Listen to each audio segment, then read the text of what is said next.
Hi everyone, I tried this butterfly haircut at home and it turned out really good.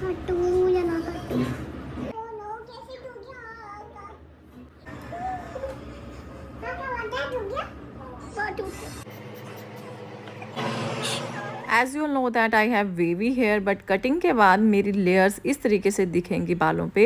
And you know that कि मेरी जो hair length है वो बहुत ज़्यादा लंबी हो चुकी है, कोई शेप नहीं है इनका। So I thought of cutting them out, लेकिन कट करने से पहले मुझे स्ट्रेट करने पड़ेंगे क्योंकि मुझे ड्राई कट लेना है। ड्राई कट लेने का सबसे बड़ा फ़ायदा ये है कि आपको पता रहता है कि आपकी कितनी लेंथ जाने वाली है। सो मुझे आइडिया था कि मेरी इतनी लेंथ चली जाएगी।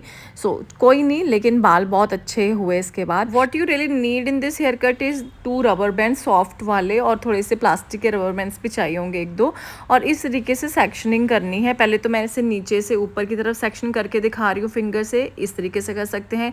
सेकंड, आप टेल कॉम से कर सकते हो इस तरीके से, ईयर के पीछे तक का सेक्शन लेना है, ठीक है। और नहीं तो तीसरा तरीका ये है कि फिंगर्स को ऊपर से लाते हुए नीचे की तरफ ले आना, ये सबसे ईजी तरीका है। उसके बाद बालों को मैंने टैग कर लिया है और मैंने चेक करना है कि जो सेक्शनिंग है वो सही से हुई है कि नहीं। अगर नहीं हुई है ना तो आप टेल कॉम की हेल्प से ना थोड़े थोड़े बाल जो आगे पीछे हुए हैं उनको ठीक कर लो। एंड इस तरीके से अपने बालों को अच्छे से आपने सेक्शन करना है। उसके बाद बालों को बहुत अच्छे तरीके से कॉम करना है, कोई भी ऊपर नीचे नहीं रहने चाहिए बाल, बिल्कुल सिमेट्री में आपको इसको बांधना है। बिकॉज जो होल हमारा हेयर कट है इसी के ऊपर टिका हुआ है। आफ्टर दैट जस्ट इसको बहुत अच्छे से टाइट कर लीजिए। एंड सेम हमने रिपीट करना है पीछे वाले बालों पे। सारे बालों को हमने आगे ले आना है। उसके बाद टेंगल्स को रिमूव करके make sure all the tangles are removed. Then आपने कॉम को चलाते हुए इधर भी रबर बैंड को अच्छे से टाइटन अप कर लेना है। बस इस तरीके से 2 सेक्शंस ही करने हैं और इसी में हमारा जो हेयर स्टाइल कटिंग जो है वो हो जाएगा।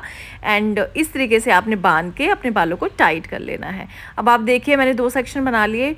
आई होप सो आपको समझ आ रहा होगा मैंने क्या बनाया है। और इस हेयर कट को काटने का सबसे बेस्ट तरीका ये होता है कि जो फ्रंट वाले बाल है ना आपके, वो आपकी चिन तक कटने चाहिए।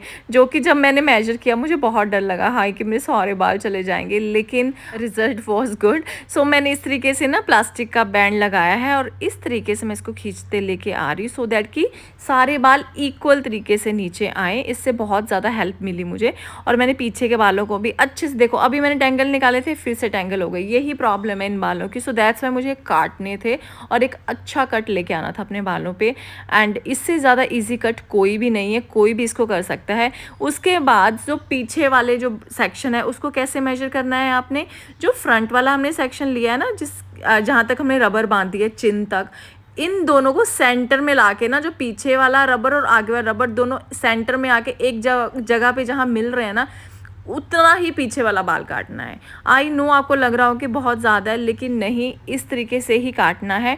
एंड उसके बाद मैं अपने फ्रंट बालों को काट रही हूँ, जो कि ट्रस्ट मी मुझे बहुत डर लग रहा था। डर से ज़्यादा ये था कि मेरे बाल चले गए सारे, यार कितने लंबे थे, चाहे गंदे ही थे लेकिन चलो कोई नहीं। उसके बाद इस तरीके से कॉम करके आपने 45 डिग्री की एंगल पे चलाना है, सीधा नहीं चलाना है अपने सीज़र को।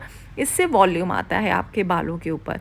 देखिए मैंने एक तो ड्राई कट लिया है, उसके बाद मैंने कोई ब्लो ड्राई नहीं किया, कोई कुछ नहीं किया, तो क्योंकि मुझे बालों को ज़्यादा छेड़ना नहीं था। इस टाइम मैं सोच रही थी और काटूं या ना काटूं लेकिन काटने तो थे ही यार, क्योंकि हाफ काट के पीछे वाले बाल नहीं छोड़ सकती थी। उसके बाद मैंने इन बालों को काटा और ये तो बहुत ज़्यादा कटे हैं, बहुत ज़्यादा कटे हैं।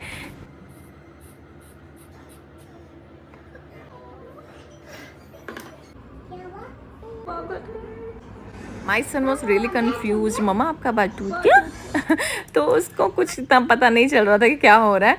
एंड उसके बाद इसको भी मैंने 45 डिग्री के एंगल पे मैंने इसको काट लिया है। सॉरी ट्रिम किया है, काटा तो मैंने स्ट्रेट ही है, इसको ट्रिम जो है वो 45 डिग्री के एंगल पे हमने करना है, ठीक है।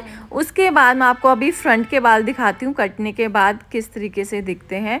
इस तरीके से पूरी लेयरिंग आ जाती है आगे। And it was really nice. सारे बाल इतने सुपर सॉफ्ट हो गए थे ना कि मैं आपको बता नहीं सकती। अब आप बैक सेक्शन देखिए, पहले मुझे लग रहा था कि बाल बहुत ज़्यादा मैंने काट दिए हैं, लेकिन ट्रस्ट मी बाल बहुत ज़्यादा सुपर सॉफ्ट थे एंड बाउंस मुझे फ़ील हो रहा था बालों पे, कोई भी टेंगल नहीं था क्योंकि सारे रफ बाल तो निकल गए और बहुत ही अच्छे लेयर्स में कटे थे। मैंने ब्लो ड्रायर वगैरह कुछ नहीं किया तो इसलिए शायद आपको प्रॉपरली दिख नहीं रहा होगा, लेकिन मुझे पता है मेरे बाल बिल्कुल लेयर में कटे हैं। इस तरीके से आपको अगर कोई एक्स्ट्रा बाल लगे तो काट लीजिएगा जैसे मैंने काटे हैं। And this is the final look which I am going to show you and I really loved it. इस हेयर कट के बाद ना मैंने प्लम का वीडियो डाला था जो सेल रिकमेंडेशन का, उसमें मेरे बाल देखना, मैंने हेयर कट खुद से लिया था वो, और मेरे बालों में इतना अच्छा बाउंस था, मैंने कुछ भी नहीं किया हुआ था बालों के ऊपर। इसका जो ओवरऑल रिजल्ट है मुझे बहुत अच्छा लगा। आप भी इजीली इस तरीके से अपने बालों को घर में कट कर सकते हैं। अगर उसके बाद आप स्ट्रेट करेंगे या ब्लो ड्राई करेंगे ना तो आपको प्रॉपर इफेक्ट इसका दिखेगा। And I really liked it. It is super easy hair style you can achieve at your home with just simple 4 steps. And look at my hair, no tangle at all. And मैं ये record कर रही हूँ हफ्ते के बाद, voice over जब मैं कर रही थी, एंड स्टिल मेरे जो बाल हैं बहुत अच्छे हैं। I am really liking it and I will definitely repeat this hair cut in future. And this much of hair I cut यार, बहुत ज़्यादा काटे मैंने बाल, लेकिन it turn out to be really good and I liked it. You can also try this one. मेरा baby अभी मुझे पूछ रहा था कि मम्मा क्या हुआ है। And I hope you like my video and I meet you soon in my next video. Till then bye bye, take care.